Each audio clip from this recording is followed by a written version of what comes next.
The story's bonkers. It's the Christian story is bonkers, which is why if you approach it in this slightly rational, secularist way, which a lot of Christianity in the West does, or certainly in Britain it does, it's almost like people are a bit embarrassed to talk about this. You do get this in the Church of England a lot, and you get it amongst sort of British and Western Protestants especially, but not just them.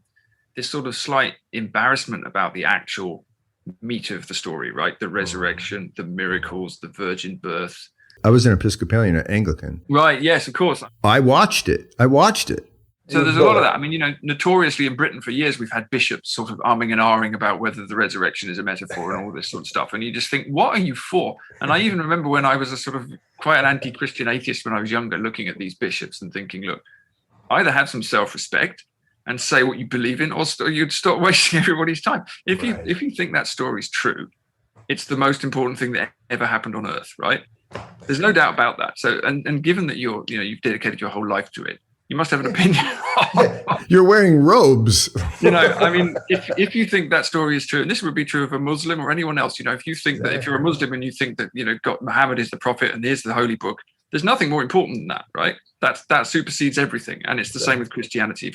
If Christ is as what St. Paul said, didn't he? If Christ isn't risen, then all of our work is a waste of time, he says, doesn't it? At some point, which is true. Absolutely. It all comes down to that. So yeah, as Dostoevsky says, you choose whether to believe in that. Yeah, but it's a mad story. But so what? That's even more reason why it's likely to be true, given the state of the world. But ultimately, you can sort of argue about these things, but it happens in the heart, doesn't it? I mean, it certainly did for me. I wouldn't have reasoned myself into being a Christian, and that is the story. But it's if you haven't got, and that's obviously also the reason why in the early centuries, people thought that Christianity was so weird or disgusting. This God is ludicrous. What sort of a God gets himself killed? The gods are supposed to be heroes. What do you mean? This God is a weak guy from some tiny little town who gets himself killed for no reason. That's what's heroic about that. But that's that turns the world on its head. That turns everything upside down. I mean, firstly, God comes to earth, walks in human form, and what do? We kill him. Right? Well, that's typically human, isn't it? We laugh at him, we ignore him, we don't believe him, and then we kill him. And then we realize afterwards what we've done. But the story is that everything that you thought was real, it's not real. And Christ says, you know what the Gentiles do? They get power by lording it over everybody else, but we get power by serving people. And that does turn the old world on its head. Yeah. It's a radical notion. And as you say, all of us regularly, daily fail to obviously actually do it. But even small gestures towards it, if everybody is doing that, and if everybody has that as the sacred image, that's why the cross fascinates me so much. That's the sacred image. That's God dying up there because we killed him. But he chose to do that because that's what we need to do as well. That's the story. That's the whole story there. That sacrifice defeats death, and that sacrifice shows us how to live. So what are you going to do with that? The story is that the center of creation is the creator, and if you orientate yourself towards that, then you try to live as Christ told you to live, which is with humility and loving your neighbor and going barefoot and rejecting riches. And those teachings, if you actually followed them, which most of us don't, including me, but at least we're sort of stumbling towards them. But if we followed them, we wouldn't be in this position. We wouldn't be here. So I'm not making a case that, we all have to become Christian, stop climate change or something clumsy like that. It's just that if we think that the problem is purely technological or material, then we just end up with the techno-fix mentality where we come up with something clever to replace the bad thing. And then that clever thing turns out to have a side effect. So then we have to replace that. That's what's known as the progress trap. When you actually start to study, say, the story of Genesis, or indeed the teachings of Christ in the light of the ecological crisis, then, as you say, even you don't have to be a Christian to see that actually the teachings are astonishingly relevant, right? I mean, what's Jesus basically telling us? He's telling us that the meek are blessed and not the powerful. He's telling us that you don't return violence with violence. He's telling us that you have to love the people that you don't like. And he's telling us that while society as a whole sees strength as wielded through brute power, the way we see strength, as he says to his disciples, is through serving other people, right? So he's teaching radical humility, which is very hard, and no one can really do it except him. Even his disciples mostly fail, right? It's very hard, unless you're Christ, you can't do it, but you can aspire to it, and you can get better at it every day, and you can see that it's the truth. And radical humility, and it's not as if Christianity is the only faith that teaches that, is the alternative to the triumph of the will, right? Which is also the destruction of nature. But what I also realize is I think that despite the many manifest failures of so many Christians over the years to actually live up to this, right? We all know that. And the same is true of every other religion in the world. Humans are endlessly using religion as an excuse to do the very opposite thing that they were taught to do, and using it as a source of power and abuse and all the rest of it. Despite that, if you actually go to the teachings of it, you can see that they're warning us about the very thing we've ended up doing. And they're also giving us a way out. But the way out, as you said, is actually through the hardest place, which is your own heart. Because that's where you have to start. Like Solzhenitsyn said, the line between good and evil runs not between parties or nations or people, it runs through every human heart. It's bloody true. We all know that if we're honest.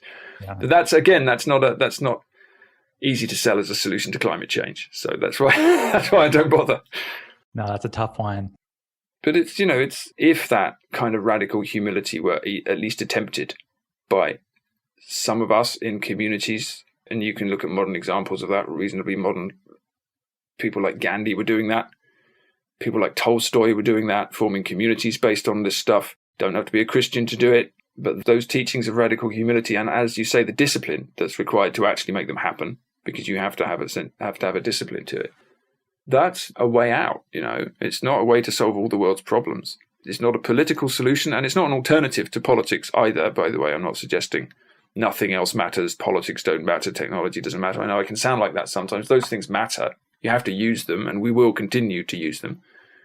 But I do think that the root of this is very much deeper than that. The nice thing about Christianity intellectually as well is that it's 2,000 years old, and it's got 2,000 years of intellectual and spiritual wisdom in it. So you can't just jump in with 2 feet and expect to write something valuable. You've really got to know what you're talking about. It's always been interesting to me because, the Big Bang just looks like a manifestation of let there be light. Well, there it is. Where did that come from? I don't know. But you're absolutely right. What they do is they often what that way of seeing does is it describes material reality in a way that's presumably real because it can be measured. That's what the scientific method is for. But as you say, it doesn't give you a bigger picture than that. So yeah, sure, you can stick your head into one of those brain scanning helmets and you can see which part of your brain lights up when you're in love. But that doesn't mean anything. That just means that bit of brain is doing something. But what's the love? What's the consciousness? No one can explain what consciousness is. No, as you say, no one can explain where life has come from. No one can explain what 96% of the universe is made of. That really interests me. Dark matter and dark energy, these two phrases that scientists have given to what the material that makes up 96% of the universe that they can't detect. So they've just come up with these phrases. Dark energy sounds really good, but all it means is we don't know what the hell that is. So we're only able to detect 4% of material reality, even if we're only operating purely on a materialistic plane. So what does that even mean? What does that mean? What does any of it mean? So it's interesting. I mean, I used to say the Lord's Prayer in assembly as well, so I still know the Lord's Prayer. I memorized it, but no one ever explained to me what the hell it was. I didn't even know till I went back into the church that actually it's the prayer that Jesus had taught his disciples. I didn't know what it meant, really. You just sort of say it. And when you start to read it in each line, you go, okay, right, yeah, this is what's going on. But as you say, yeah, that's the traditional kind of state church teaching in England, and it is already dead. It was already dead when we were young. And it's very much big man in the sky. His son turned up 2,000 years ago and wandered around and told everyone some stuff gave them some parables and then died. And no one can really explain what the crucifixion was either. But then he came back again, but then he went off again. And then now you have to do what you're told, basically. That's That's and then it'll be fine. Then you'll go to heaven, but we don't explain that bit either. And it's, I think it's, this is what happens if you try and take a faith and you strip its mystical heart out and then you try and ally it with the state and you sell it to everybody. And it doesn't mean anything. But if there's something very much bigger than us that we're only a part of, then it changes the pattern of the story.